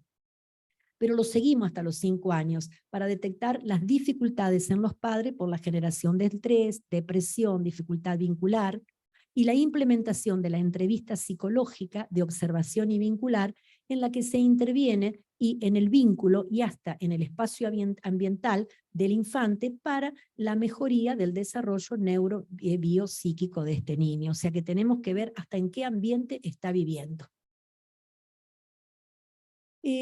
Acá traigo de estos niños prematuros, ¿no es cierto? Se fueron haciendo trabajos, y para ver que más o menos en todos lados está pasando lo mismo, este es un trabajo en su momento de Chile, que es la evolución neurosensorial en recién nacido de muy bajo peso de nacimiento a los 2 años de edad corregida. De esos niños, 59 de una N de 181 de los niños tienen una evaluación neurosensorial anormal a los 24 meses de edad corregida. 24 de los 180 niños presentan una anormalidad neurosensorial severa. 12 de 181 parálisis cerebral. 6% un coeficiente del desarrollo mental menor de 70% y sordera neurosensorial severa bilateral. Es decir, que vaya que vale la pena seguir lógicamente a todos estos niños prematuros. El registro, ¿no es cierto?, está. En el Hospital Garrahan evaluaron la función, funcionalmente, el diagnóstico funcional del neurodesarrollo a los 24 y 30 meses de edad en niños que requirieron terapias complejas durante el periodo neonatal. Los que habían estado en la neo del Garrahan después hacen desde la pediatría el estudio y vieron que el riesgo biológico está aumentado, el 44,2%, compromiso funcional moderado a severo, la prematurez extrema fue el mayor factor de riesgo, con la displasia broncopulmonar y lesiones, los que tenían lesiones en las ecografías cerebrales. Alerta. ¿Alerta qué? Alteraciones. ¿Cuáles son nuestras alertas? Que haya una alteración del tono muscular, que haya una persistencia de un reflejo, que haya un movimiento anormal, dijimos desorganizado después de los primeros meses, que haya una desorganización motora, que haya una asimetría cefálica, que haya una pobre fijación y seguimiento visual al mayor de 3 meses, que haya una pobre respuesta auditiva, irritabilidad y llanto continuo, trastorno en la succión de eglución. Si un bebé no tiene estímulos adecuados, no desarrollará sinapsis para nuevos aprendizajes. O sea que si está pasando todo esto, ojo que tenemos que enseguidita alerta para el estímulo. La derivación oportuna, atención precoz, igualdad de oportunidades. Yo le decía hoy que teníamos los prematuros, que son los prematuros cercanos al término, y a mí es un prematuro que me preocupa. Estos prematuros tardíos empezaron a dársele valor en el 2005, donde se ponen en la mira del riesgo de la morbimortalidad, porque como estos prematuros son esos niños entre 34 y 36 semanas que nacen, probablemente no pasan por una neo, tienen 35 semanas y se van a la casa, nadie les dio el primer vistazo de factor de riesgo. Hay una importante fracción poblacional con una morbimortalidad atribuible a esta condición, y es una cosa que La verdad que a mí me ha llamado la atención.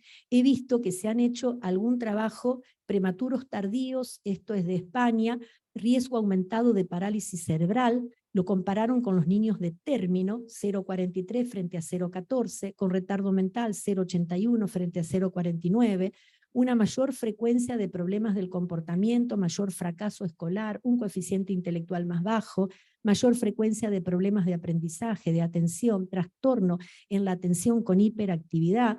Y cuando uno quiere decir, ¿y estos niños por qué tienen esto? A lo mejor no recuerda ya que este niño cuando había nacido tenía 35 semanas, pobrecito, no era el niño de término. Entonces yo junté de mi consultorio, cuando vi esto, junté 113 niños prematuros que seguí, les cuento esto, pero para hacer algo de lo nuestro, digamos, como Juan Carlos siempre dice, vamos a mostrar algo de lo nuestro. Yo veo que, es decir, que me parece que uno siempre tiene que ver lo que le está pasando a uno. Este era un niño que me preocupaba y cuando me preocupaba sale que era algo que preocupaba a todos.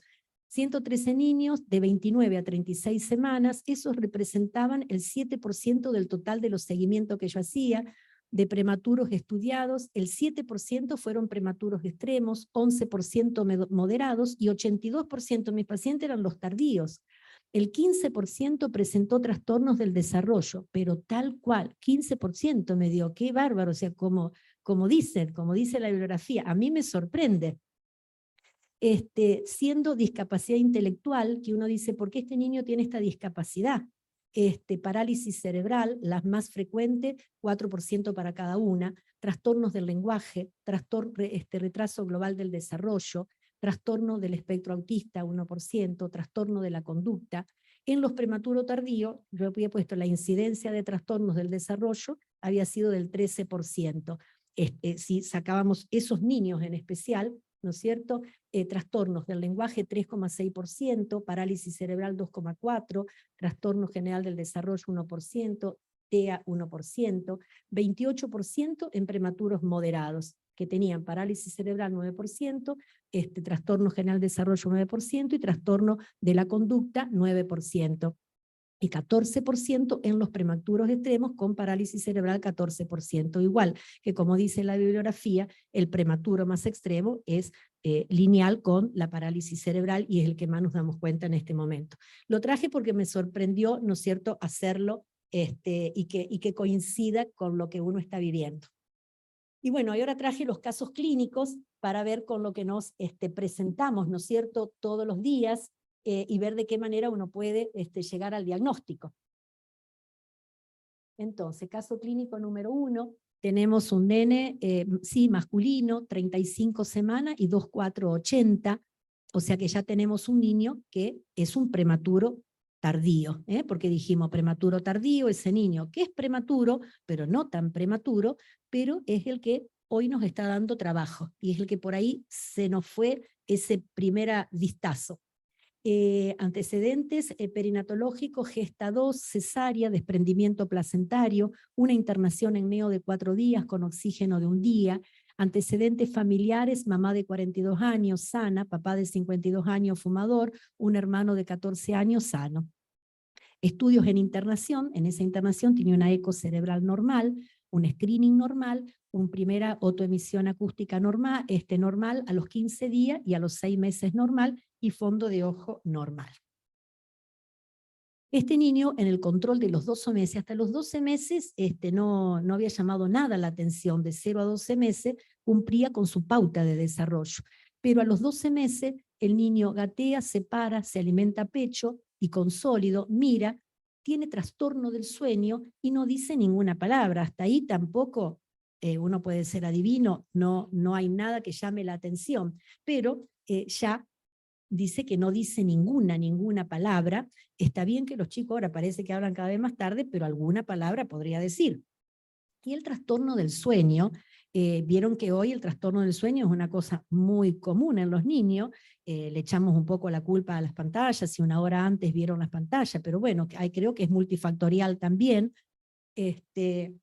entonces eso estaba. Cuando viene a control de los 15 meses, ya ahí hay una disminución del contacto ocular, está el niño más serio, dejó de comer algunos alimentos sólidos, no dice papá ni mamá y solo emite vocales, ¿no es cierto? O sea, los papás se ve que ya empiezan también a preocuparse. Y a los 18 meses el niño ya iba a la guardería, pero la mamá se preocupaba porque no busca a los niños, se altera con los ruidos y no señala en la guardería. A los 21 meses en la guardería juega solito, hace acciones repetitivas, en el consultorio golpea los juguetes contra el suelo, al sacarlo de su concentración con los juguetes hace la rabieta, corre alrededor de todo el consultorio. Ya son todos, estas son las alertas, ¿no es cierto? Que son muchas, a veces se dan todas juntas, a veces se dan separadas, o a veces los papás, cuando uno dice, pucha, a la mamá le dice, esta es una alerta, vamos a detenernos acá. Vieron que a veces los papás siempre le encuentran una razón a cada acto que están haciendo los nenes. Los padres empiezan acá a preocuparse de este paciente. ¿Qué conducta les parece a ustedes que se puede seguir con este niño? ¿Ustedes tienen ganas de contestar? No, no digo que por ahí no tienen ganas.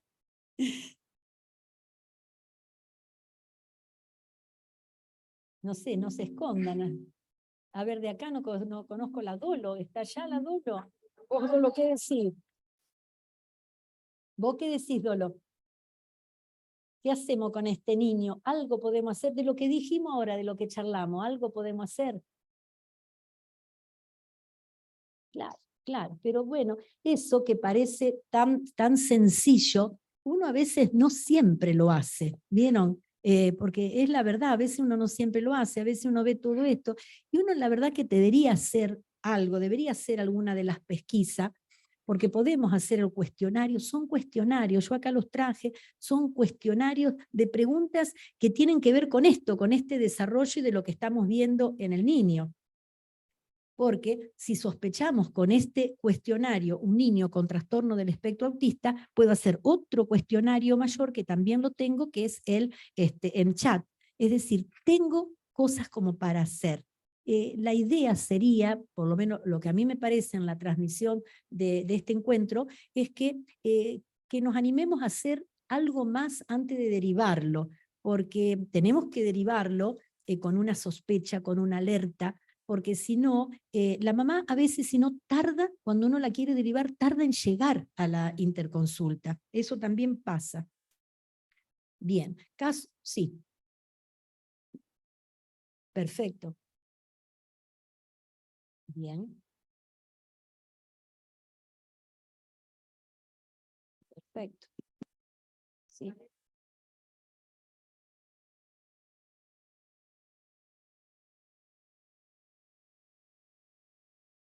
Exacto.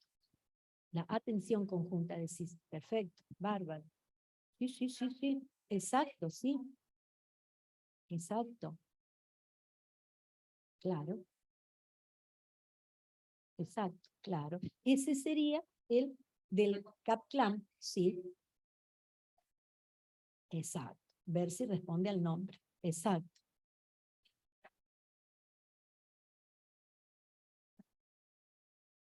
Que se dé vuelta, ese que está, exacto, que está jugando con los juguetes, otro que uno abre la puerta, el niño de este caso, el caso 1, vos abrís la puerta y si hay un juguete, el niño no repara en vos, ¿no es cierto? Repara en el juguete y rápidamente se va a jugar, ¿no es cierto? Y no te repara, no te mira. Otros niños, ese es otro alerta, otro niño está entrando y te mira, ¿no es cierto? Te saluda, así sea muy chiquito, te está tratando, te llama la atención. A este niño no le llama la atención las personas, sino le llama la atención el juguete. Así que sumamos que lo llamen por el nombre y hacer la atención conjunta, que esa herramienta del CAP-CLAM, que es eso, mostrarle esos juguetitos y encajar, como dice Inés, en ver si responde a lo que vos le estás solicitando. Bárbaro.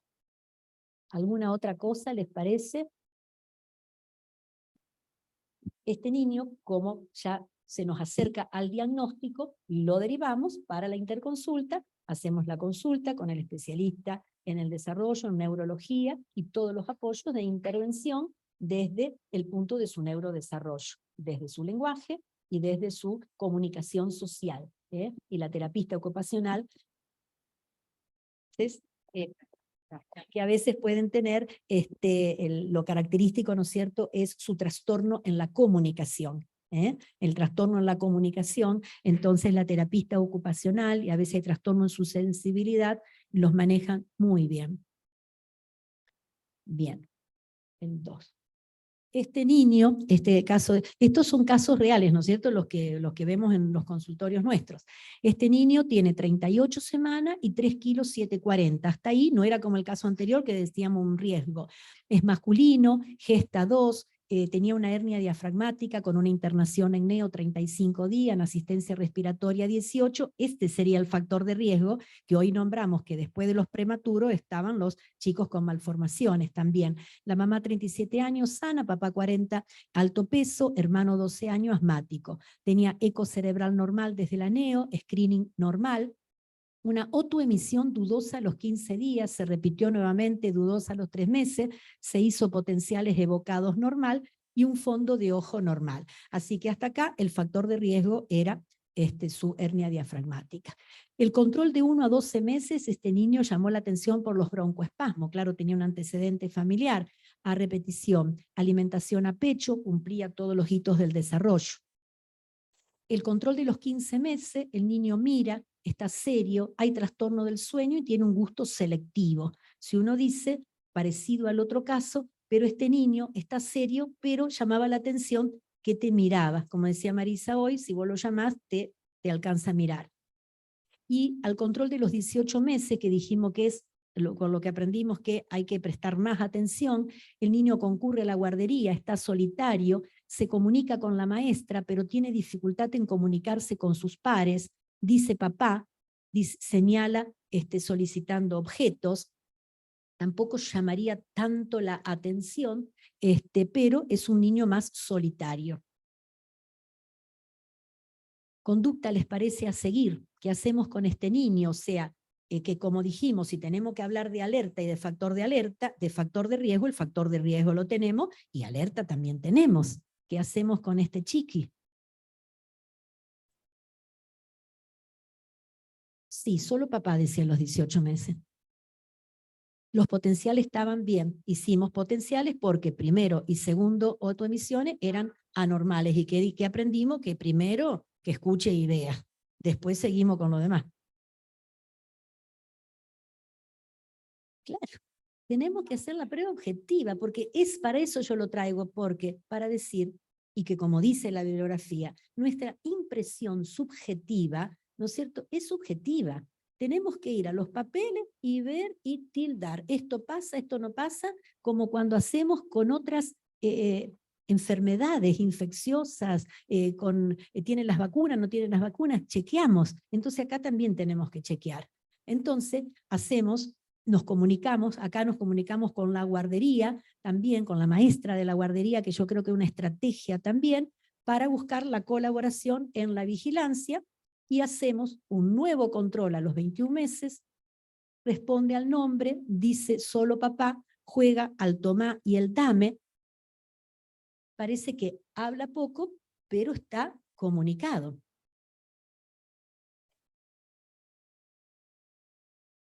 Exacto. Exacto.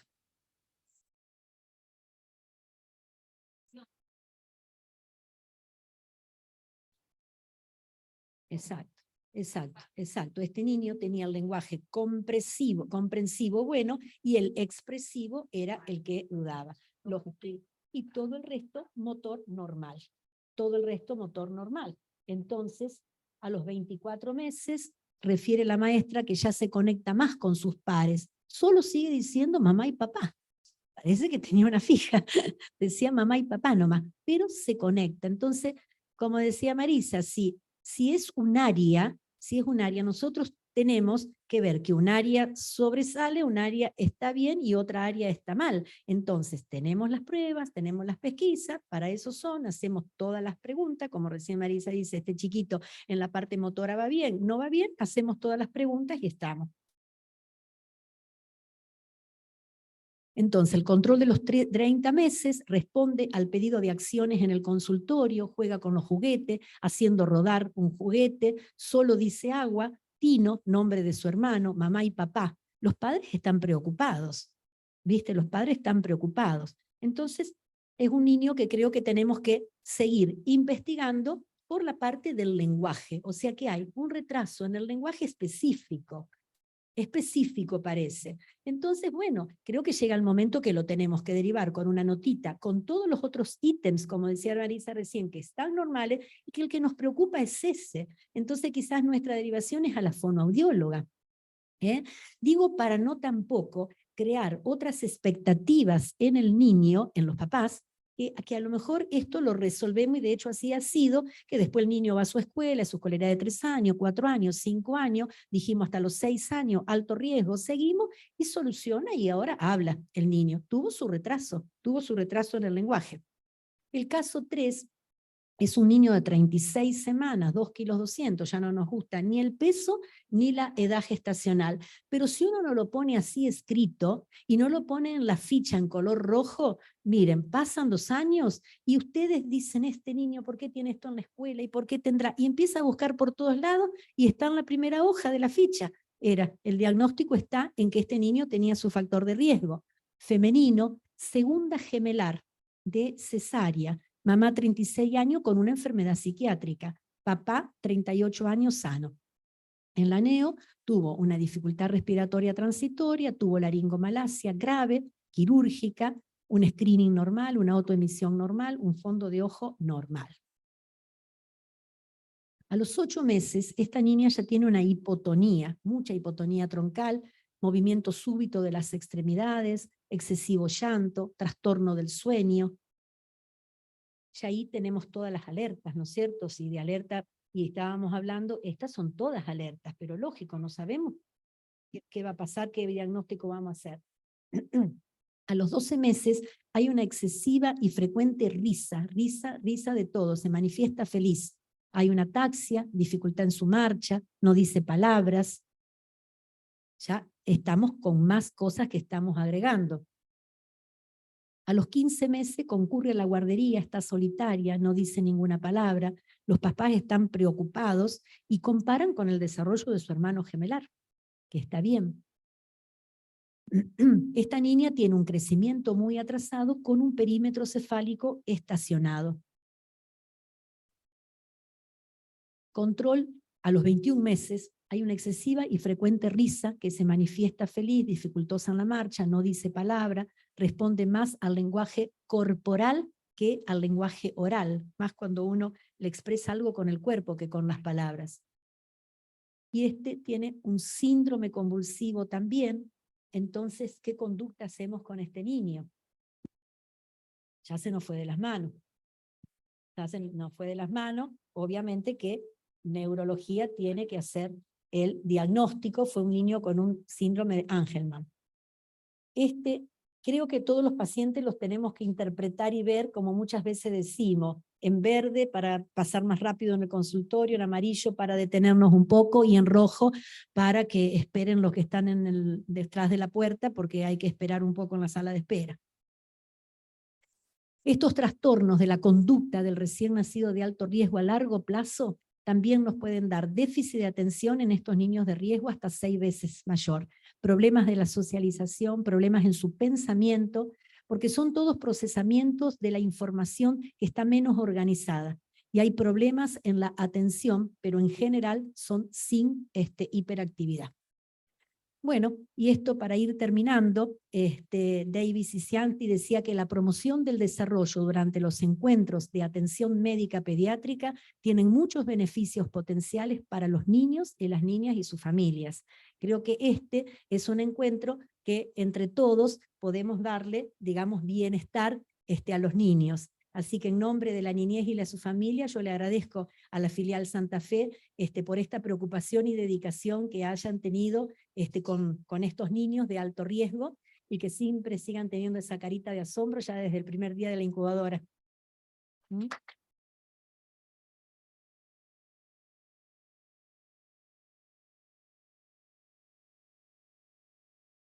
No sé si tienen alguna pregunta. Si los cansé mucho, me dijeron 2 horas y yo cumplí las 2 horas. ¿No es cierto, Dani? Vos me dijiste 2 horas, yo cumplí las 2 horas estrictas. Pero tenemos 5 minutos si alguien quiere preguntar algo, aportar algo. Inés, Marisa, Marcelo, Juan, que tanto consultor hicieron. Sí.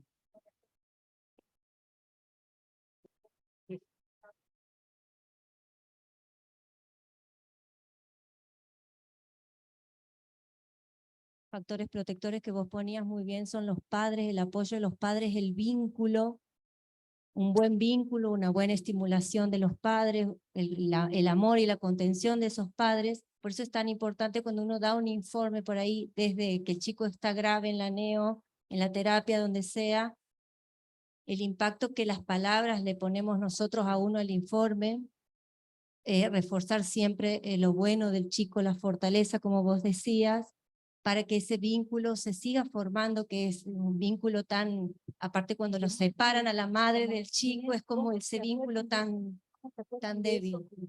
Exactamente. ¿Cómo se acuerdan de eso que dije? ¿Viste? Eso que vos estás diciendo. ¿Cómo se acuerdan de ese primer Y informe? después la teta, yo le digo, Sí. ¿qué remedio? ¿Qué le doy? ¿Qué vitamina? Porque todos vienen Claro. con las vitaminas, un montón de cosas, la neo, perfecto. La teta, mamá. Pero no tengo nada de leche, 2 gotitas. La teta, ese es el remedio. Bárbaro. Eso nomás quiero Bárbaro, decir. Inés, gracias. Bárbaro.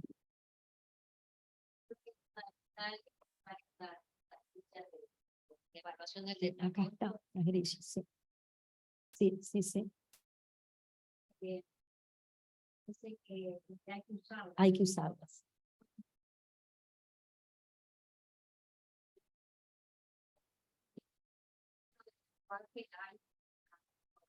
Sí. Sí, seguro. Seguro.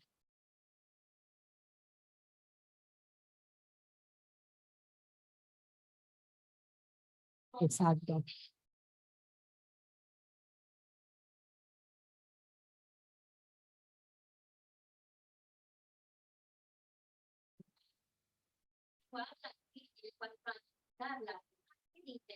Claro.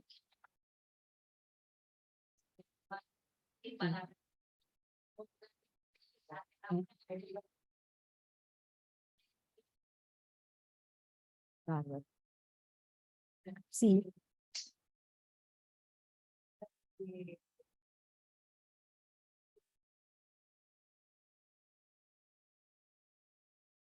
Sí.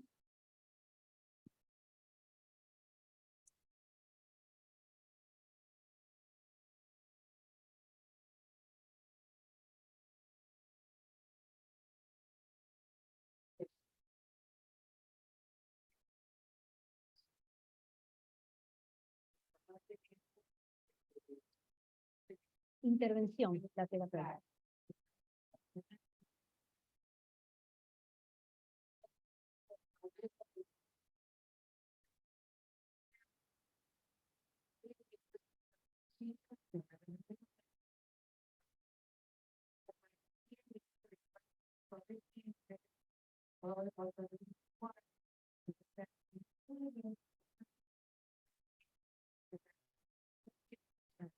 ¿Sabes qué pienso yo que en todo esto?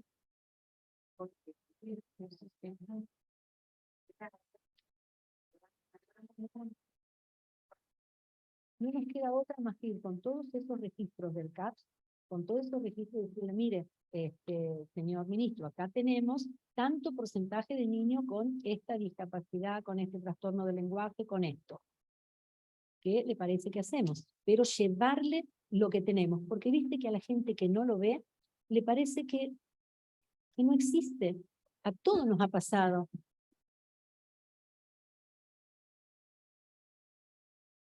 Oh, sí, terrible. Sí. Sí, sí, sí. Porque, sí. Exacto.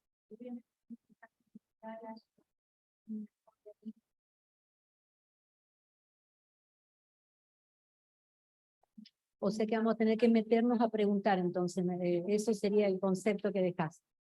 Sí. Meternos a preguntar del consumo, porque si no lo preguntamos, es verdad. Es verdad.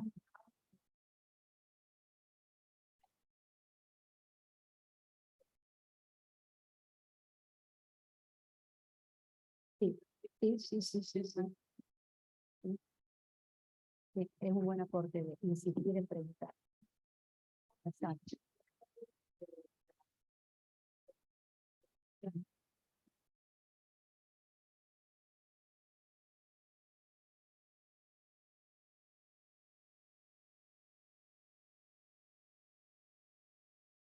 Claro. Sí, por supuesto. Y con audiólogos también hay, porque se recibieron acá. Sí, claro. Sí, exacto. Sí, claro. Sí. Sí. A mí me parece que llevando los porcentajes de los niños que atendemos, ¿cómo eran ellas? ¿Cómo? La Nati. Sí, Natalie. Sí, sí. Vos estás en un dispensario, ¿no es cierto, Natalie? Sí. Y vos podés hacer a lo mejor un porcentaje de lo que te está pasando y vos ya lo tenés perfecto. Y bueno. No, pero a lo mejor sí. Claro.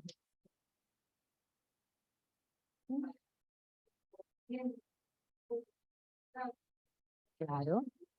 Sí, sí, sí. Sí.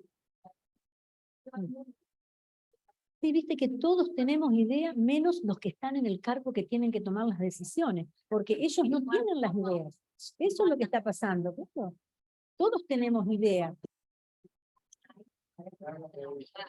Juan. Todos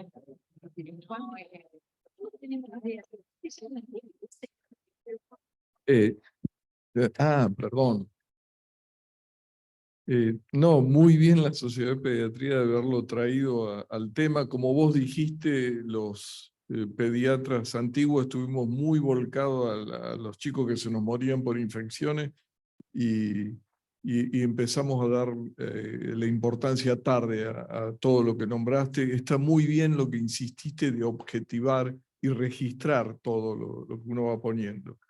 Evidentemente, estos chicos muchas veces los diagnosticaban las maestras cuando llegaban a la escuela, pero no era porque se manifestaban así. Había muchos otros signos de alarma que antes no se les había dado importancia. Uno, la hipotonía que señalaste. Vi chicos que no hacían a los 7 meses el reflejo de paracaidista, que es algo habitual. El lenguaje, sin duda, la falta que no diga mamá al año alarma, pero como vos decís, en los últimos tiempos que me tocó ver actuar como pediatra, vi que algunos demoraban cada vez más en hablar y una pregunta que me tranquilizaba era saber si el chico triangulaba o no. Si triangulaba respecto, no hablaba, pero si al pibe le decían, toma, llévale tal cosa a tu papá, y lo iba y lo hacía, o tráeme, o sea, hacía esa triangulación, entendía. Y lo otro, como vos insististe con el lenguaje no verbal, una de las cosas que preguntaba era si usaba el dedo. Si el chico no, además de no hablar, no señala, no usa el dedo, me preocupaba mucho. Pero si ese chico es capaz de señalar las cosas, bueno, nos tranquiliza. Y también otra cosa que mencionaste al pasar que hay que usarla, que es pedir el celular. Todos, aún en los centros de salud, tienen. Entonces, ahí hay filmaciones, hay cosas muy valiosas, porque hay cosas que el chico no las hacen durante la entrevista y sí las hacen o O me ha pasado con chicos que tenían mutismo selectivo y poder comprobar cómo en la casa hablaban perfectamente y en el consultorio o en la escuela no lo hacían. Pero bueno, felicitaciones entonces. Que hablan tarde nomás.